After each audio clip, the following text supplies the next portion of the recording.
क्रांती TV news अन्याय अत्याचार बेकायदेशीर कृत्य करणाऱ्या विरुद्ध शोषित पीडित न्याय देणारा एकच आवाज शिवक्रांती टीव्ही दिनबंधू न्यूज संपादक सत्यशोधक शंकरराव लिंगे 7387377880 सर्व महाराष्ट्रातील माझ्या तमाम बांधवांना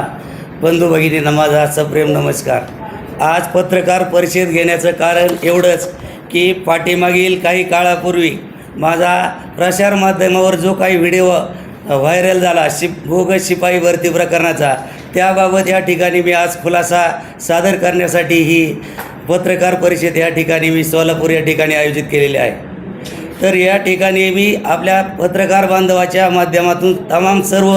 महाराष्ट्रातील लोकांना नागरिकांना मी तो बनावट पद्धतीचा व्हिडिओ असून तो आजचा व्हिडिओ नाही, पाठीमागील काळातला व्हिडिओ आहे आणि त्याच्यामध्ये डबिंग करून आवाजामध्ये पूर्णतः बदल करून केवळ माझी सोशल माध्यमावर समाज माध्यमावर माझी बदनामी व्हावी या कारणाने व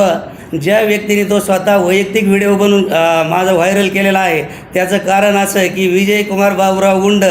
हे लाल बहादूर शास्त्री विद्यालय सालसे या ठिकाणी ATD पदावर सहशिक्षक म्हणून 2009 पासून कार्यरत आहेत। तर त्यांची जी मान्यता आहे त्या ठिकाणी ते सेवक संचामध्ये पद नसतानाही घेतली गेलेली आहे आणि अतिशय 100% शुअरली सांगतो त्या ठिकाणी त्यांचं पद नसतानाही ती मान्यता घेतलेली गेलेली आहे। आणि लेखापरीक्षण अहवाल जो आहे 2000 मला वाटतं 20-21 यावेळी लेखापरीक्षण अहवालामध्ये ह्या सर्व त्रुटी काढलेल्या आहेत आणि त्या त्रुटी अहवालामध्ये सेवक संचामध्ये पद नसताना ही सदरची मान्यता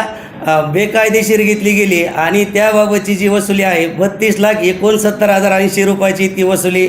आहे। आणि याबाबत मी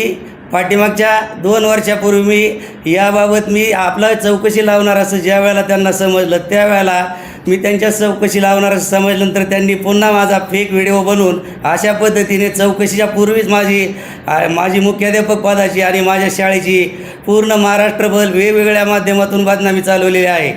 तर मी एवढंच सांगू इच्छितो की याबाबतचं माझं पूनम गेट या ठिकाणी 15 ऑगस्टपासून माझं त्या ठिकाणी उपोषण होतं आणि ते उपोषणही कालच संपलेलं आहे। शिक्षण अधिकाऱ्यांनी त्यांना त्यांच्या चौकशीचे आदेशही दिलेले आहेत। तरी मी या ठिकाणी आपणा सर्व बांधवांना सांगू इच्छितो की जे माझ्या शाळेवर पाठीमागच्या काळात गावकऱ्यांना त्या ठिकाणी उपोषणाला बसून जे काही माझ्या विरोधात आंदोलन चालू होतं त्या आंदोलनामध्ये जो विषय होता तो 100% पूर्णतः डुप्लिकेट विषय होता। त्या विषयामध्ये दादा कांबळे शिपाई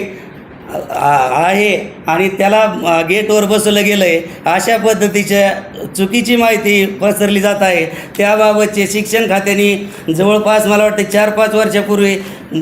कित्येक वेळाला त्या ठिकाणी सुनावणी घेऊन त्या ठिकाणी त्या मान्यतेबाबतचा हे केलेलं आहे, खातरजमा केलेले आहे आणि सुनावणीचा निर्णय ही अंकुश सखाराम चव्हाण जे आत्ता सध्या प्रकारची त्या ठिकाणी दादा मल्हारी कांबळे यांचा कुठेही त्या पत्रामध्ये उल्लेख केला गेलेला नाही, परंतु जाणीवपूर्वक काही संघटनेच्या लोकांनी केवळ दबाव टाकून शिक्षण अधिकाऱ्यावर वेगवेगळ्या पद्धतीने वाचून त्या ठिकाणी दादा कांबळे यांच्यावर अन्याय झाला असं महाराष्ट्रभर पसरवलं जात आहे। तर मी आपल्या सर्वांच्या माध्यमातून सांगू इच्छितो की हे संपूर्ण प्रकरण जे आहे ते एकदम पूर्णतः खोटं आहे। जो आज माझ्याकडे कार्यरत शिपाई आहे त्याची मान्यता 2009 सोलापूर कॅम्प या ठिकाणी झालेली आहे। 2013 कायम मुख्याध्यापक पदावर कार्यरत असतानाही माझी त्या ठिकाणची कायम मुख्याध्यापकाची पदाची मान्यता केवळ ग्रामस्थांचं उपोषण उठायचं म्हणून ग्रामस्थांनी चुकीच्या पद्धतीने शिक्षण अधिकाऱ्याला वाचून माझे सह्याचे अधिकार आहेत असं वाचून इन्चार्ज वन मुख्याध्यापक आहे असं वाचून शिक्षण अधिकारी साहेबांनी काल परवा माझे सह्याचे अधिकार काढून घेण्यात येत आहेत। अशा प्रकारची कुठली खातरजमा न करता अशा पद्धतीचे जे आहे ते पत्र व्हॉट्सअप माध्यमातून देऊन उपोषणकर्त्याला उठवलेलं आहे। माझी सर्व पत्रकार बांधवाच्या माध्यमातून माझी आपणा सर्वांना विनंती आहे की कुठलीही खातरजमा न करता माझ्या ऑर्डरला कॅन्सल न करण्याचा अधिकार शिक्षण अधिकाऱ्याला कुठल्याही प्रकारे नसताना त्यांनी माझे सह्याचे अधिकार रद्द केलेले आहेत आणि तो एक प्रकारचे माझ्यावर झालेला अन्याय आहे, तो आपण त्वरित दूर करावा एवढी माझी इच्छा आहे।